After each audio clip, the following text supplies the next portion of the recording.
بسم اللہ الرحمن الرحیم۔ ناظرین کرام السلام علیکم۔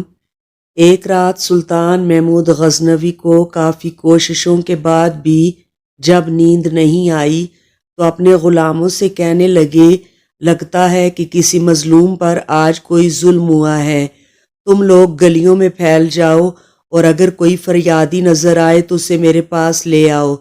تھوڑی دیر بعد وہ سب واپس آ کر کہنے لگے، سلطان ہمیں کوئی بھی فریادی نہیں ملا، آپ آرام سے سو جائیں۔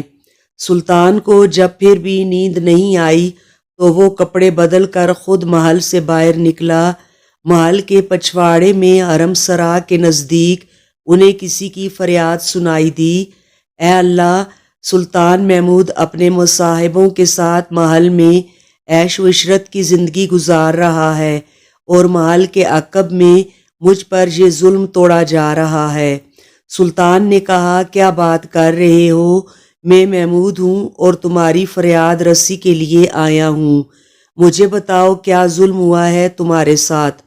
آپ کے خواص میں سے ایک شخص جس کا نام میں نہیں جانتا ہر رات میرے گھر آتا ہے اور میری بیوی پر ظلم و تشدد کرتا ہے۔ اس وقت وہ کہاں ہے؟ شاید اب چلا گیا ہو۔ دوبارہ جب وہ آئے تو فوراً آ کر مجھے اطلاع کر دو۔ پھر سلطان نے محل کے دربان کو وہ شخص دکھایا اور کہا کہ جب بھی یہ دربار آئے اسے سیدھا میرے پاس پہنچا دو، اگر میں نماز کی حالت میں بھی ہوں تو پرواہ مت کرو۔ اگلی رات وہ شخص سلطان کے پاس آیا اور بتایا کہ وہ شخص اس وقت اس کے گھر میں ہے۔ سلطان اسی وقت تلوار ہاتھ میں لیے اس شخص کے ساتھ چل پڑا۔ جب اس کے گھر کے قریب پہنچا تو اس سے کہا کہ گھر کے سارے چراغ بجھا دو۔ پھر اندھیرے میں ہی اس کے گھر میں گھس کر اس شخص کا سر تن سے جدا کر دیا۔ پھر سلطان نے حکم دیا کہ چراغ روشن کر دو۔ اس شخص کا چہرہ دیکھا اور سجدے میں گر پڑا۔ پھر گھر کے مالک سے کہا، اگر کچھ کھانے کو ہے تو لے آؤ، مجھے بہت سخت بھوک لگی ہے۔ آپ جیسا سلطان مجھ غریب کے گھر کا کھانا کھائے گا؟ جو کچھ بھی ہے لے آؤ۔ وہ شخص ایک سوکھی روٹی اٹھا لایا جسے سلطان نے بڑی رغبت سے کھایا۔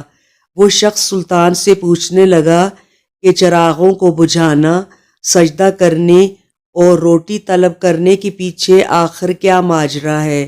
سلطان نے فرمایا، میں نے جب تمہاری داستان سنی تو سوچا کہ میری سلطنت میں ایسا ظلم کرنے کی ہمت صرف میرے کسی بیٹے کو ہو سکتی ہے۔ اندھیرا کرنے کو اس لیے کہا تھا کہ پدرانہ شفقت میرے انصاف کے راستے میں حائل نہ ہو جائے۔ چراغ جلنے پر جب میں نے دیکھا کہ وہ میرا بیٹا نہیں ہے تو میں سجدہ شکر بجا لایا۔ کھانا اس لیے مانگا کہ جب سے مجھے تمہاری مصیبت کا علم ہوا میں نے اللہ کے سامنے قسم کھائی تھی کہ جب تک تمہیں انصاف نہیں مل جاتا میرے اوپر روٹی حرام ہے۔ اس وقت سے اب تک میں نے نہ کچھ کھایا تھا نہ پیا تھا۔